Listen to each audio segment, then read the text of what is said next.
yung pagsisimula ng 28th Congress, nakaano pa rin eh. Naka-recess pa rin po kayo. Naka-recess eh. Wala pa naman kayo Kaya ang session nun. sinasabi ko, operationally, ibig sabihin, yung inaugural session, 1 month later. Yes po. Or July 28. July 28 ng Tama. umaga yan. Opo.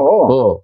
So meron talagang interregnum. Merong pagitan. May pagitan talaga. Oh. Pagkatapos, ito ang issue eh. Hindi kinakailangan itawid mo. Teka, paano mo itatawid? Sige. Paano mo itatawid? Isang buwang singkad, sabi nga ng matatanda. Opo. Paano mo itatawid?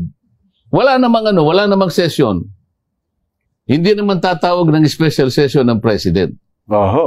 Yun naman Senado, merong karapatang tumawag ng session, special session, kahit walang tawag ang Presidente, kung ang gagawin mo ay salig doon sa mga kondisyon na nandun.